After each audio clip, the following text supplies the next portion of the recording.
everyone, and welcome back to the Pageant Sit Down. My name is Regina Elena, and I am so excited for all of you to be here with us today. I'm also really excited because I have a time pageant contestant who hasn't even stepped on stage yet.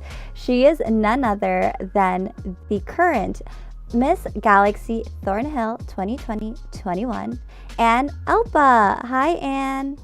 Hello. Oh my God, this is so exciting. Well, welcome to the Pageant Sit Down. For those who don't know you, Anne, can you tell us a little bit about yourself? For sure. So, outside of pageantry, I'm a journalist. It's a really big thing that I say that I'm a journalist. I work at the Toronto Star, and that role has blessed me to meet so many different people as well. Of course, outside of journalism, my side hustle is PR. I've worked with a lot of brands like Sephora, Bumble Canada. I've recently been working with Ole Henriksen as well, and a lot of local brands. And I love cats. I'm a huge animal person as well. And yeah, that's pretty much all there is to me. And I'm really looking forward just to talking more about like my journey in pageantry and journalism, and especially being Filipino. Amazing. So let's start. You have never competed in a pageant before. Galaxy Canada is going to be the first time you step on a pageant stage. However, on your TikTok, which is amazing by the way, you said that at the age of 7 you were already interested in pageantry. What is it about pageantry that excites you? I remember back when I was 7-year-old Anne, watching Miss Universe for the first time. I didn't know what pageantry was. And of course, when you're Filipino, it's kind of like family everyone gathers and watches Miss Universe. So for 7-year-old Anne, I remember seeing all these beautiful women from different parts of the world.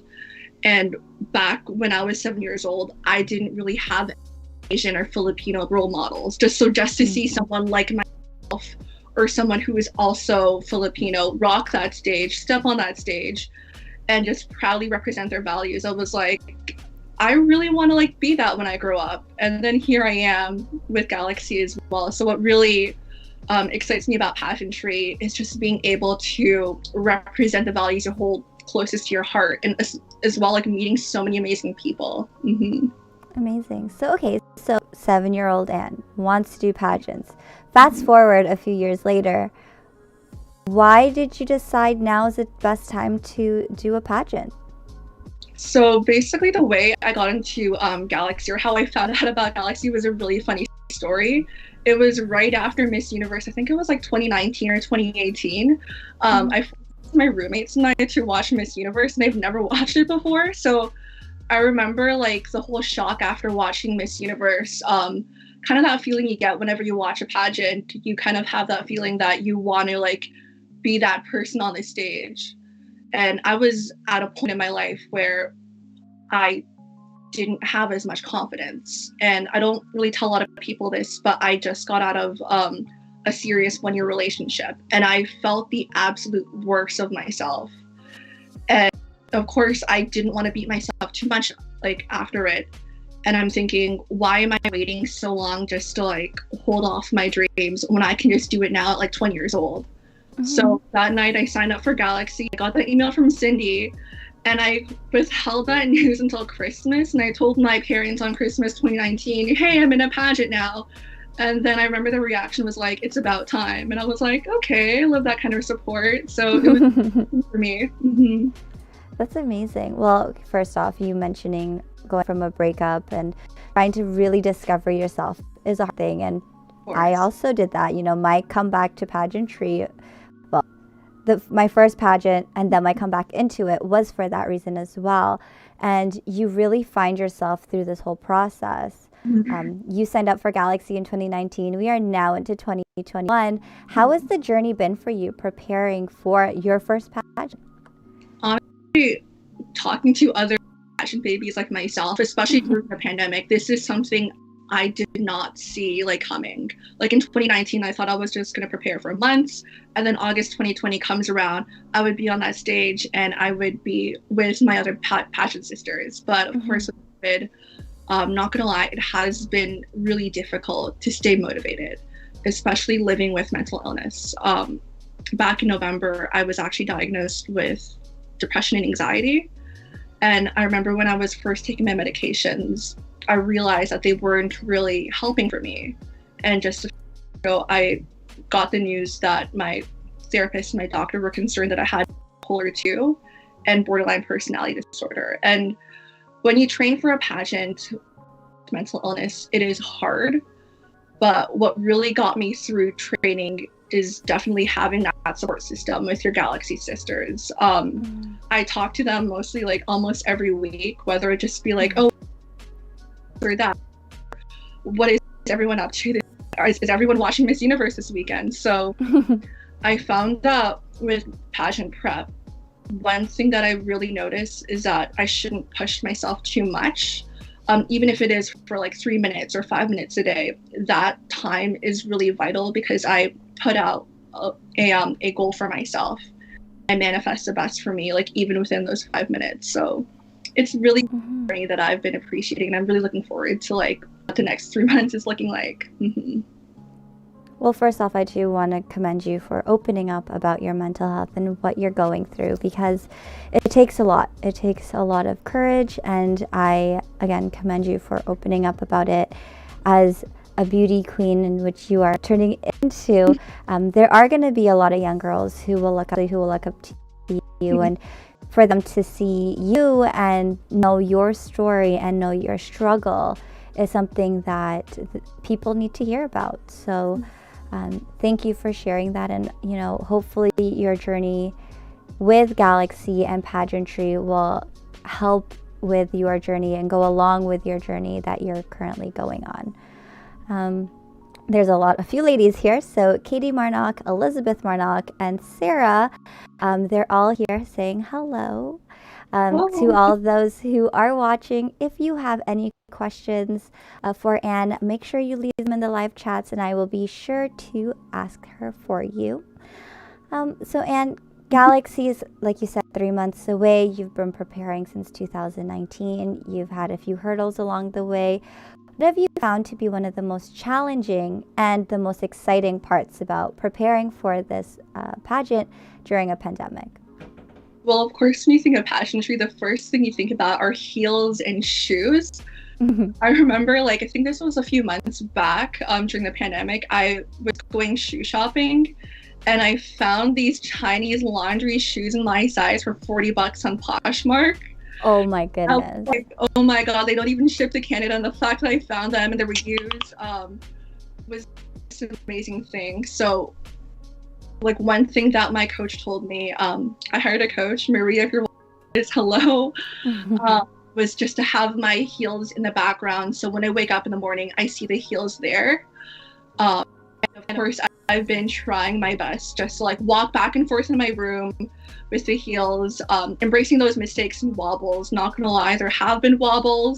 There have been times where I'm just walking, and 3 minutes later I'm just on the floor, then I laugh and everything. So oh my god, first, everything with heels training is embracing those mistakes and enjoying the journey, enjoying being in the heels, because those heels really mean more than just shoes that you wear, but they're really kind of like your sword and your cape. They're just basically something that means to you, and they're just a symbol of your journey in pageantry. So yeah. No, 100%. But Maria Torres, the international director of Galaxy, she was on here on Monday and said tippy tops, you don't need to wear them if you can't walk in them, right? It's not the standard pageant shoes. There's other shoes out there. So if you find that you're still falling when you're walking in your tippy tops, maybe look at different shoes, because the last thing you want is to fall on stage, right? But no, it's great that you've hired a pageant coach and she's been able to guide you through this journey. What's been out of all of the aspects of the pageant, so interview, swimwear, fashion wear, evening gown, what are you looking forward to the most? Well, of course, as a journalist, I'm definitely looking forward to interview. It's not really an everyday thing that I'm other side of the mic, usually like I'd be on the other side asking people questions, having my phone and my notepad in hand and just asking people about their lives. So to be interviewed is a really like exciting, is how I look at it. When you're interviewing someone, you trust that they open up to you, and you gain that trust as an interviewer or a journalist, and someone who's like having a conversation with them. So I really want to use that time just to like kind of get to know like the pageantry system, and have the judges get to know me as well. And of course the interview is like always fun because you have all these little questions that you look at every day. So That's awesome. Well, actually, there is a question from Instagram, and it's, what got you into journalism? That is a really good question, and that's a huge story that I tell every single person. That's kind of like my party trick. Oh, how did you become a journalist? So I tell this story a lot, but when I was a kid, I was really shy. I got bullied a lot, and I remember my earliest memory just kind of being in the corner and having like a notebook. And I wanted someone just to hear me so badly. I just wanted just someone to hear my story and like how I felt. So when I was younger, my mom would just give me these little notebooks, and she would just tell me to write whatever I wanted. So within those notebooks, I'm actually holding one right now. I would just like draw my little world and just write whatever I'm feeling, and just kind of make up little stories in my head, just in hopes that someone would hear them one day. And when I was 7 years old, one of my teachers came out with a current events assignment where we had to choose a story from a Toronto newspaper. So of course I chose a story that was on the front page in the Toronto Star, about a baby being born on the subway. And I remember being so excited about that assignment that I realized, oh my God, I can do this as a job one day. So ever since then, I've been making it a life goal just to become a writer. And it was my childhood dream just to see my name on a byline, and just to be able to write for a living and write whatever I wanted. And through that writing, of course, being able to meet all these amazing people and discover narratives that weren't previously discussed in the media. So It's so full circle if you think about it. 7-year-old you was writing about a story that you saw in the newspaper company that you are now working for. It's so crazy. When you walked into your interview, what was it like for you? Were you excited? Were you nervous? Was it just so surreal? I remember when I first got the call that I would be getting an interview, I was on my way home in Uber from my birthday dinner. This was back in August. And I was like in the Uber, I was falling asleep. I looked at my phone, and the HR guy was like, hey, you have an interview coming up. Are these times like available? Like, are you free for these times? And I was just so in shock. I was so nervous because I'm like, oh my God, this is basically my dream job. I would kill to work at the... So amazing. When the interview came around, I was so nervous. I had like a whole notepad and everything. I prepared for 2 weeks. And I even asked former people that worked at the Toronto Star, like former interns who worked at the student newspaper I worked at U of T, for their tips and for some interview questions they got asked. And I kid you not, the first question that my managing editor asked me was, what did you eat for breakfast? And I was like in shock. I'm like, is this really what the Toronto Star interview is like? And then just going in, I had a chance just to learn more about the company value, how the Toronto Star has always been a very socially progressive newspaper from the start. And if you think about then, there weren't that many socially progressive newspapers in Toronto. So I remember when I got the call from the manager, like, hey, you got the job? I just didn't have any words. And she was like, are you excited? And I'm like, yeah, I'm like internally screaming right now. And then I just hung up and screamed. But honestly, the interview was so surreal, and even having a chance for someone like myself that came from nothing and did not have any connections in journalism. My parents went to school back in the Philippines, and I'm actually the first person in my family to graduate university. So the fact that like, oh my God, I work at this newspaper is like a really big win, not just for myself, but for my family as well, and the Filipino community. Well, that's really awesome, because if you think about it, your mom was the one who kind of encouraged you to start writing at 7 years old. So kudos to your mom for that. So you mentioned Filipino background, Filipino culture. That's what kind of got you into pageantry. When you prepare for this pageant, do you feel a sense of, oh, I need to do this for my community, they're all going to be watching a Filipina in a pageant? Like, what thoughts go into your head when, because I know you hold it very dear to your heart that you are a Filipina and you are going to be representing the Filipino community. What is that like for you?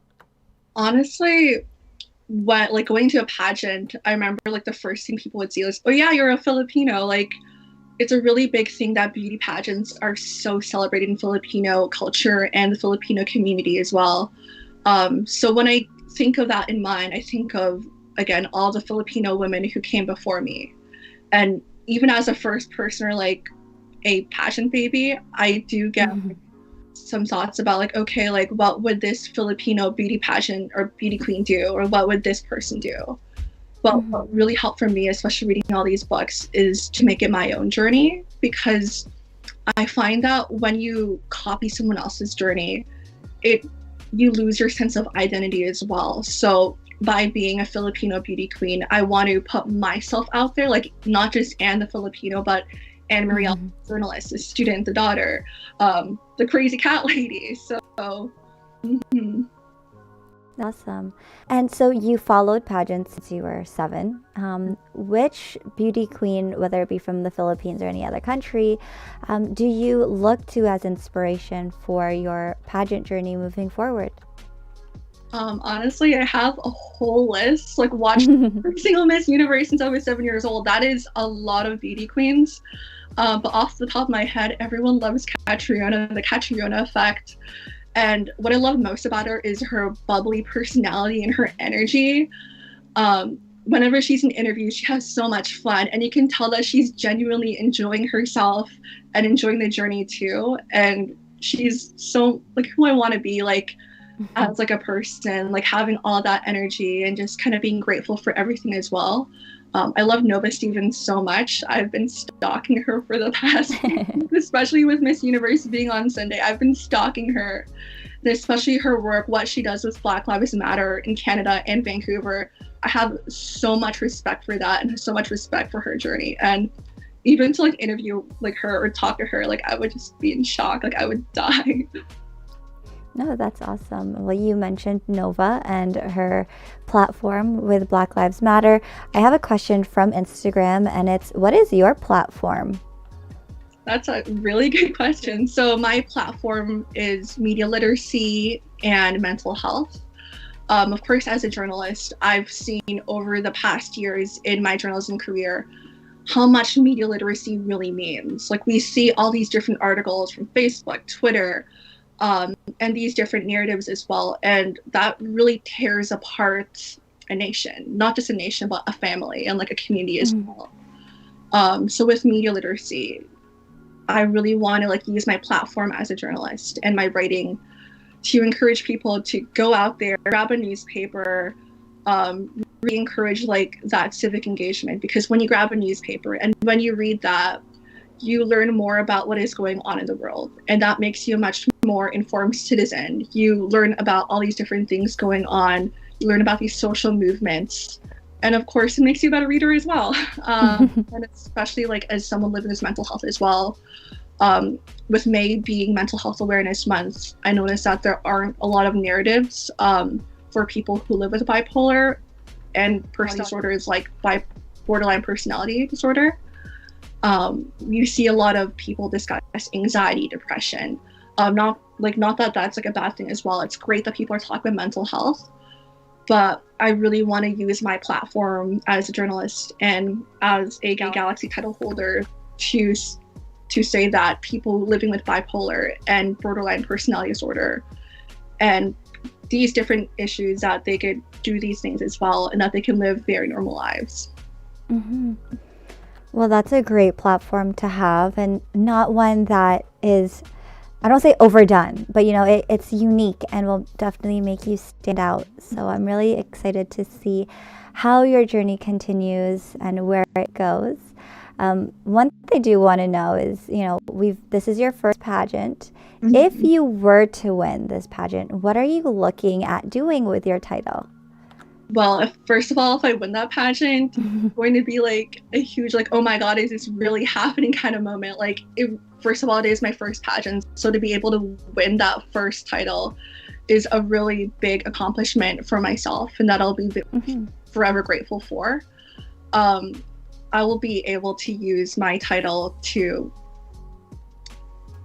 there's so many things I want to do with this title, but of course, my main priority is my community, like helping those people that supported me along the way.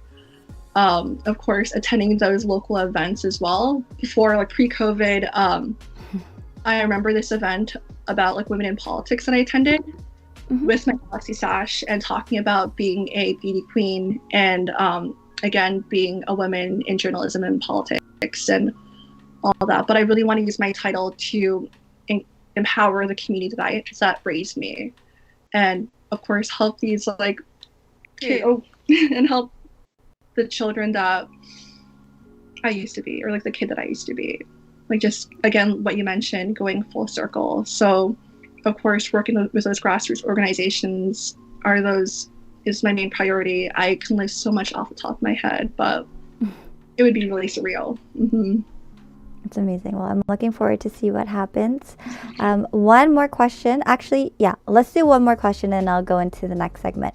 So one more question from Instagram. The sisterhood among the Canada Galaxy girls is strong. How have these relationships impacted your journey so far? Honestly, I am so thankful for all my pageant sisters. I remember when I first joined the Snapchat group and the Facebook group. Not gonna lie, as a first-time contender, I was a little nervous because like when you enter a pageant, you see all these girls who competed in different systems and had their respective journeys in pageantry. But I owe so much of my journey to these girls because they really helped me when I was at my lowest. When I first got diagnosed with anxiety, depression, and then going on to like bipolar 2. I was able to be vulnerable with these girls, and I even talk with them like pretty much again almost every week. So to be able to like foster that even during COVID when we're on our phones most of the time, when social media, of course communication really helps with my motivation for pageantry training, reaching out to them, and of course like I love to shout out to like so many of the girls, but I would really like to like shout out Melanie as well. Like Melanie Renault has been my best friend for like the past like pageantry journey. I remember when we first met back in November, the first thing we bonded over was not just being in this pageant, but also being in journalism and also being in a sorority. We were both sorority presidents. Wow. And I like talk to her pretty much almost every day, and she's helped me through so much. So I really like owe so much of like my journey to like these girls. Amazing. Well, this is only the beginning, so I'm really excited to see where your journey goes. I know I've said it already so many times, but I am. It's always fun to see a pageant baby, as you call yourself, to just grow in their journey. I remember meeting you for the first time, I think it was at Boba Boy, and you were just sitting there. You seemed so shy, but to see you here now on the show and your personality really shining and your vulnerability, it's just so great to see your journey so far. And there's still 3 months ahead, and then you're gonna catch the pageant bug. So no, this isn't the last time we'll see you on stage, so yay. Well, actually, so we are at the halfway point, and there is a segment on my show which is 5 tips from a beauty queen. So from the journey that you've been on so far and watching Miss Universe for the last few years, what would be your top 5 pageant tips for all of those who are potentially in your shoes as well? Well, my first tip is to find friends, find that support group. I'm forever grateful that Galaxy has been so welcoming, and especially during COVID, when you're stuck in your room, you're stuck in your house, you don't really have much else to talk to. You have your pageant sisters, and they're there to help you, and they're there to like support you and cheer you on the loudest. So definitely find that group. Second of all, ask for help. As a pageant baby, I always find myself asking for help from all these pageant veterans, and I'm very grateful for their advice and their wisdom. I've also been on Clubhouse. Not too sure if anyone else has been on Clubhouse. It's an app where you could meet different people from different groups, and there so happens to be a pageantry group as well. So I've been tapping into that as well, and like talking to all these different people in pageantry and getting to know their journey and asking them about whether it be like heels or interview or what should I wear for pageant wear. But definitely like don't be afraid just to like reach out and just say, hey, do you have like your 2 cents on this? Sort of all, don't beat yourself up too much. I remember early on in my pageantry journey, I was so hyper focused on doing this, and that, like for the next like 8 months. And of course that would burn myself out so much, not just being in this pageant, but also working for the Toronto Star, being a student at U of T, and of course like things in my personal life as well. So if you do fall and if you do like fail, don't beat yourself up too much about it. Take those breaks. And of course, like embrace the journey, embrace those mistakes and failures. Cause honestly, like I'm forever grateful for all those mistakes I made, because now I can learn from them and I could like push myself just to be a better version of who I want to be. For number 4, I would really say get some sleep. I find myself that I don't really like sleep that much, like being on the go all the time, but I find that sleeping has helped me so much with being prepared, like not just in pageantry and like having the energy to do things, but also taking care of myself for the things I do in my everyday life.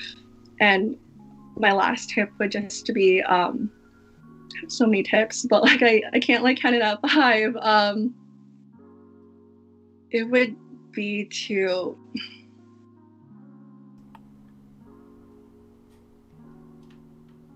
If you want to give more than 5, you can. Okay. It would definitely just be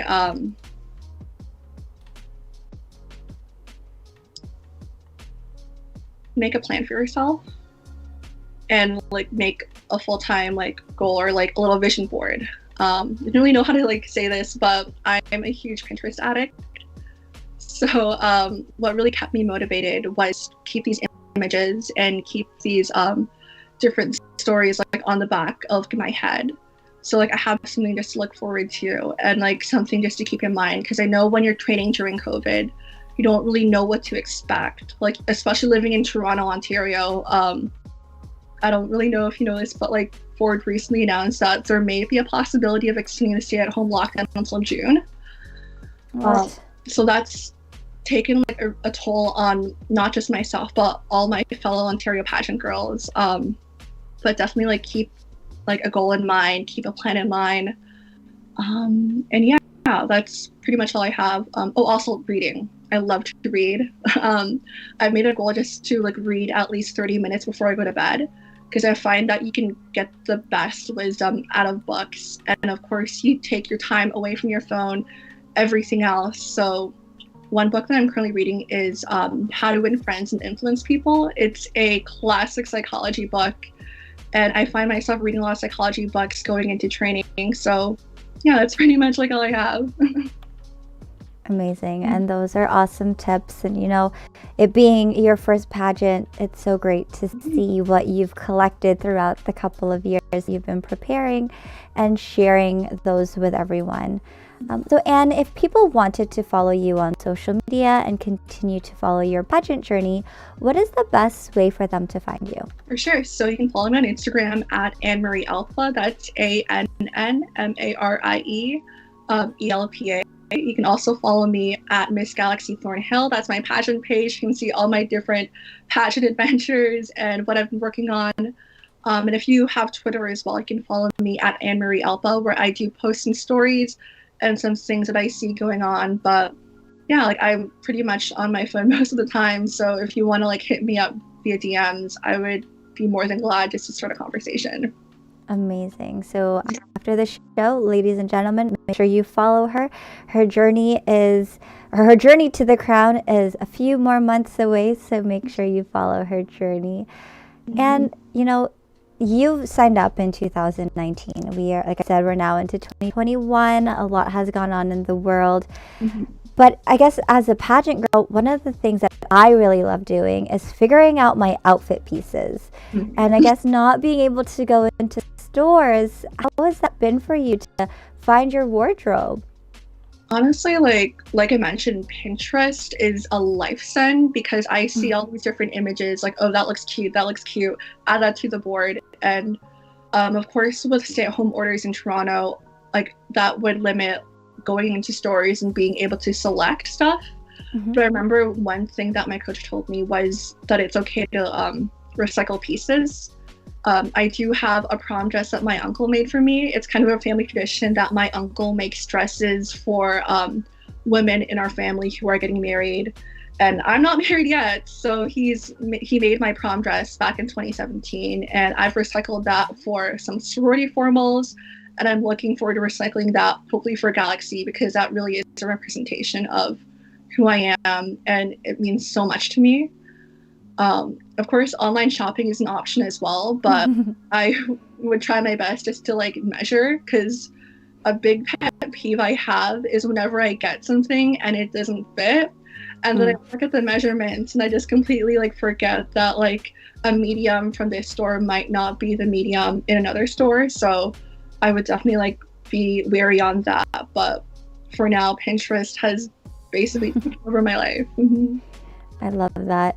Well, it's great that your uncle is able to whip something up for you as well. So if you ever need to, and this stay-at-home order is released hopefully in time, your uncle can maybe make something for you. I love that, you know, also recycling outfits is great. I think all of the dresses in my closet I've worn at least twice. I think if I'm going to spend money on something, I might as well get my money's worth. So that's amazing. I can't wait to see what you end up wearing on stage. And being on stage, which segment, because I know you said interview is one that you're looking the most forward to, but when it comes to being on stage, you have yet to step on a pageant stage. What are you looking most forward to? Of course, fashion wear is so much fun. I'm like an at-heart fashionista, and pretty much my entire like Instagram feed is just like clothes and like what are people wearing too. So I really want to be able to bring my personality as well. With fashion wear, I was told that there aren't as many rules. So you like the point is just to like be able to like show your personality and who you are, and like what you wear, like your personal style too. So I'm really looking forward to that. That's awesome. Do you have your outfit ready already, or are you still looking into Pinterest? Honestly, I'm torn between these two different outfits that I have. Again, Pinterest is like at the back of my head, but like for now, I'm spending the next 3 months debating which one to wear. And even if I wear one, at least I have a backup, so that's good. No, it's true. You know, that is something that you could do. You could bring both outfits and decide.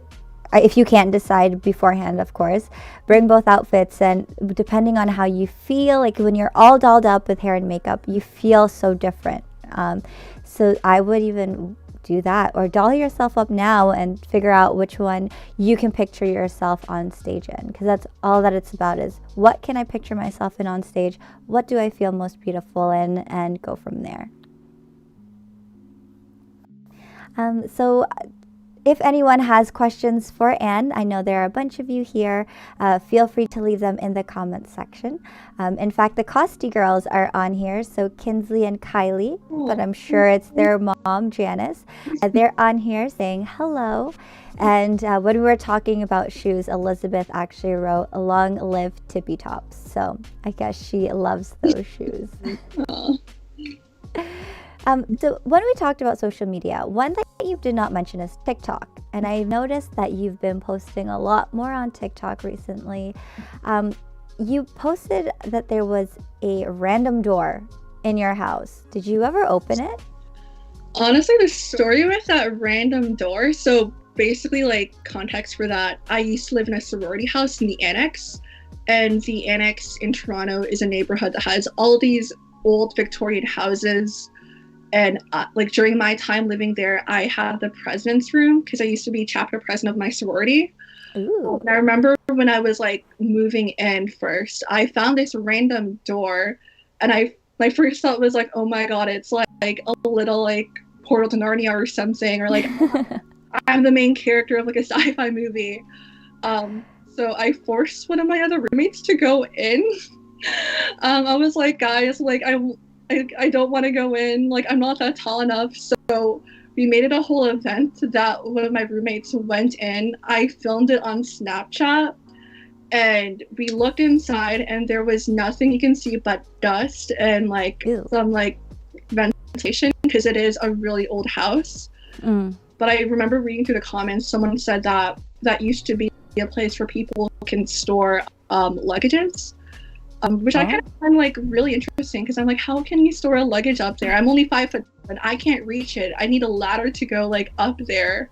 But I thought that there was a raccoon living up there or that there was some time capsule from our sorority. Yeah. Turns out there were no raccoons, so I'm safe, but I will not be going up that door anytime soon, of course, with the dust and like asbestos and like Ooh. Oh God. Well, I was just curious because you did post it in your TikTok. So I was like, I wonder if she ever actually went in there. But speaking of your sorority, a question is what was it like to be the president for your sorority? Did you get to run different events? What was it like? I've never been in a sorority. So to be honest, for me, all I think of is movies, like Legally Blonde, those kinds of things. Does Legally Blonde even have a sorority? They You know what I mean? actually had a sorority, but it's not a real life sorority. So being the president of a sorority was such a big honor because from the time, so I joined my sorority when I was in first year university at U of T. And U of T is one of the only universities around Canada that has my sorority. So I was the president of Alpha Omicron Pi. And being a sorority president during COVID is not an easy feat. Like having to send a letter to the girls, by the way, we're not going to be opening the house in September due to COVID regulations. We're not going to be having our formal.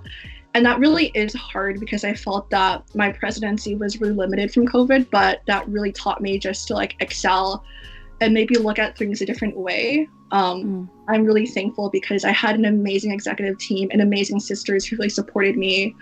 And we had so much fun of a time like online as well.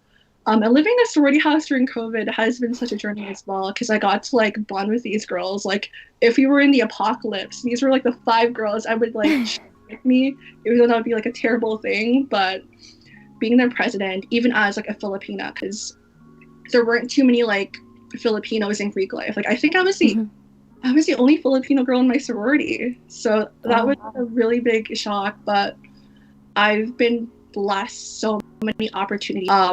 Back in June, when we had our virtual convention in a non-COVID world, I would have went to Tennessee and like got to meet all these girls. But of course, we had to do it over Zoom. But I got to speak about my experience not only as a woman of color in a sorority, because sororities in the past, when you think about them, like you mentioned, you think of Legally Blonde. A lot of these girls are white, privileged. You don't really get to see a lot of women of color in these positions. So I'm really grateful that my sorority has given me the opportunity to speak on my experience as someone who is for the first time graduating university and also being in a sorority and like hopefully having that being passed down to my kids and future generations as well. That was a really big reason why I joined. But being the president has been such a huge honor, and the current president has done an amazing job. If you're watching this, you've done amazing, and it's something that I will look forward to or look back at in fondness for the rest of my life. And I really hope just to like tell my kids about these different stories of being an AFI. That's awesome. Well, it's interesting that you mentioned that, you know, being the first Filipina in your sorority, because it's definitely not something we talk about in our culture, right? We all talk about basketball, we talk about pageantry, we talk about who's doing this and who's doing that, but we don't actually talk about sororities. And I think it's very empowering to see you being one of the first people of color and first Filipina to be there. So congratulations and kudos to you for that. Be the first Filipina in the sorority, but I would say maybe Filipina president. But we're kind of limited, but we're close. That's awesome. So what was it like for you being the president, and what made you join a sorority in the first place? So when I was applying to U of T, I remember randomly, like one day, U of T sororities followed me, and this was when I was I want to say third year, but this was when I was in grade 11, looking at different colleges at U of T, different programs, and of course, like what anyone else does, I stalk their social media page to a T. Not a lot of my sororities, but if they're watching, I think they know that I stalked them before I joined in first year, and I kind of knew like who they were because I was just so eager to join. But the big reason why I wanted to join was because I wanted to be part of a group that really valued femininity and sisterhood, and I want to have that sisterhood firsthand. Like I went to an all-girls Catholic high school, so I had a little bit of an idea of what sisterhood was, but I didn't really know what sisterhood meant, like sisterhood beyond borders, what it's like to meet a random girl in your sorority in New York. I had so many funny experiences of meeting random girls on the street who just so happened to be in my sorority and just immediately being friends. But being chapter president has been a lot, as I mentioned. It's not gonna lie, it hasn't been an easy feat on top of COVID. But you have the support of so many presidents across not just Canada but in America as well. You have the group chats, you have like the Instagram chats, you have everything as well. So I'm really grateful, like even graduating the sorority, that I have that back and that I have a platform and a group of people that will support me no matter what. That's a really big part of our sorority. AOPI's motto is Inspire Ambition, and I really live that to a T, like living every single day as if it were my last, and having living the opportunities that my ancestors would not have had. And I'm really grateful that I'm going to be hopefully passing on to my daughter if I do have one. So that's amazing. So a theme that I hear here is sisterhood. You know, Galaxy Canada, a great sisterhood for you. Sorority, sisterhood. What is it about sisterhood that really fuels your fire? Well, the fact that we all have each other's backs. What I love about the sisterhood is that it's very intersectional. Like we all understand our struggles, and I'm not afraid to be vulnerable in front of these girls and tell these girls about my mental health struggles or my pageant struggles or any of my personal life struggles. Like the fact that I can be vulnerable and have a group of people who have my back and who aren't like afraid to be honest to my face and saying, hey, I think you're working a little too much. I think you need to take a break. And the fact that we all care for each other and that we have our best interests in mind really help. But what really intrigues me the most is that you see for generations how sisterhood has evolved and changed. And I love that we are so intersectional now, and that we are able just to celebrate our differences and everything. So That's awesome. And did you grow up as an only child, or did you grow up with lots of brothers and that's why maybe you enjoy this sisterhood so much? I have a younger brother, but I remember as a little kid I really wanted a sister, just like someone to like talk to or just someone to depend on. But then like growing up, that just kind of made me realize maybe I am the older sister that I've always wanted, and I can be the older sister to these girls like that they never had. Like even with my roommates, none of them have had sisters. We all had brothers, and we bond over the fact that we have little brothers and younger brothers. And even though I don't have like a little sister, I love my brother so much, and we've grown so much. Our relationship has grown over the years, and together. So yeah. That's awesome. I mean, I have 3 brothers, so I totally get what you mean, and maybe I do need a sorority. I don't know. But no, that's amazing. And if any of your pageant or your sorority sisters are watching, do you have anything to say to them? Honestly, the one thing I would say is that I am so thankful and I am so proud of them, because we have gone through so much during COVID. Like I understand having the sorority experience taken from COVID. I understand like sometimes we may get into little fights or little disagreements, but at the end of the day, we come back to each other and we apologize and we come you come together as a sisterhood, because that's what it's really all about. But I would really say that I am so proud of the work that you have done. Don't listen to anyone else. You're doing amazing, and I'll probably be back as hopefully a sorority advisor. So That's amazing. And so for those who are in your sorority and maybe have never experienced a pageant before, can you potentially maybe seeing your two worlds colliding as one? Honestly, I've already seen my two worlds colliding the moment I forced my roommates to watch Miss Universe with me back in 2019. But I can definitely see the two worlds colliding because, again, like you mentioned, they do share a lot of features, a lot of intricacies. I could definitely see some of my sorority sisters joining a pageant one day. And I remember bringing one of my pageant sisters, Ice, to a brunch that I was hosting for my birthday, and her meeting my sorority sisters, and the fact that everyone bonded, that it was sorority was so cute. So I could definitely see everything like bonding in one day. That's amazing. All I heard was a ding, and I was like, oh, what was that? Like being a journalist. No worries. Exactly, life as a journalist. Okay, let's talk a little bit about journalism for a little bit before we wrap things up.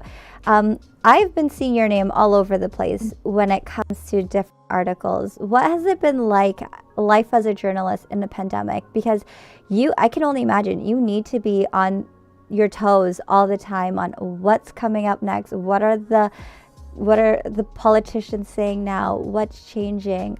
What is it like? Like, tell us, because I'm intrigued.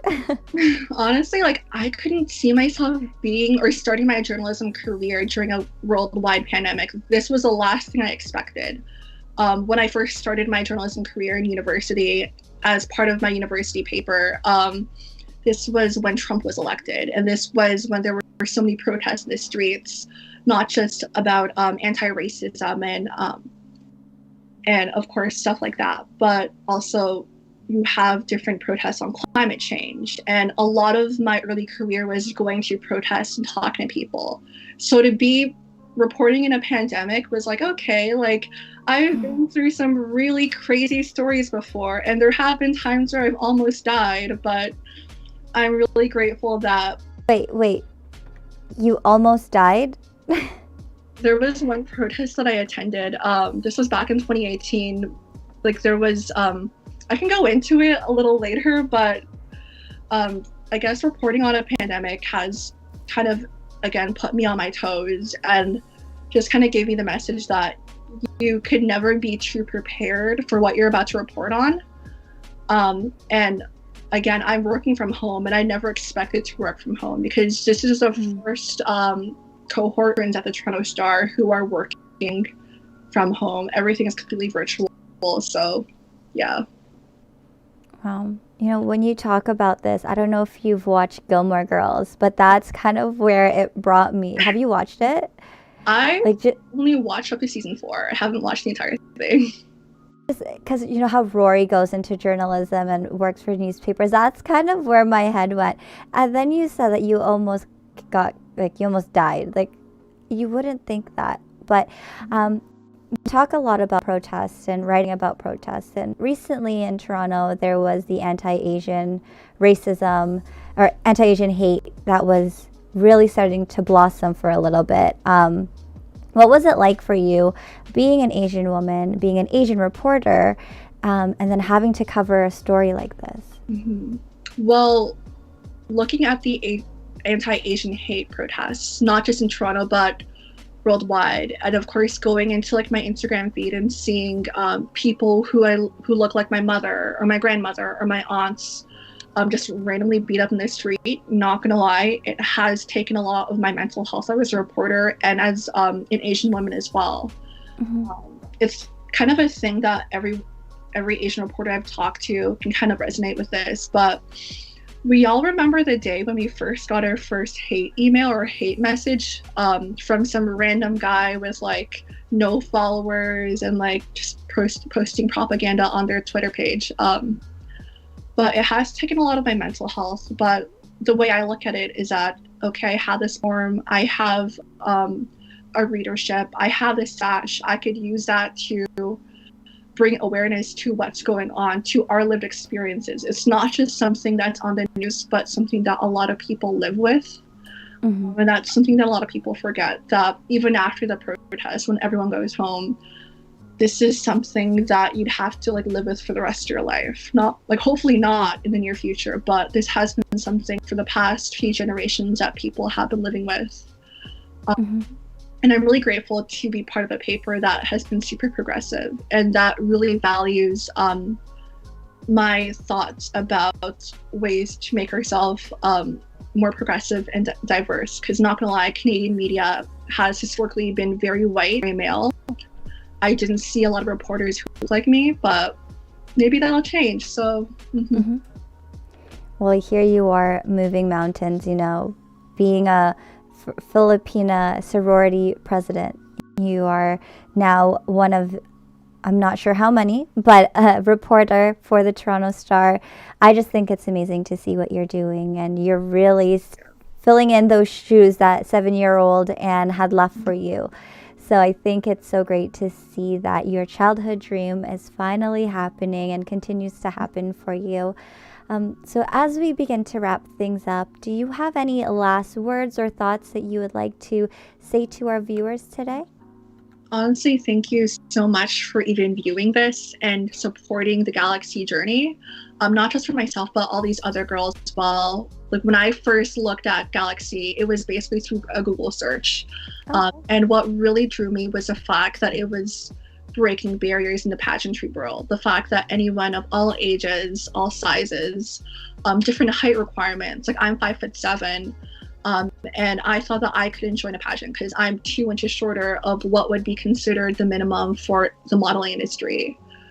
But the fact that there are no barriers to entering and that you can represent yourself and your values and who you are really speaks a lot. So from the bottom of my heart, thank you so much for supporting these girls and for viewing. And I'm very much looking forward to the next 3 months of training.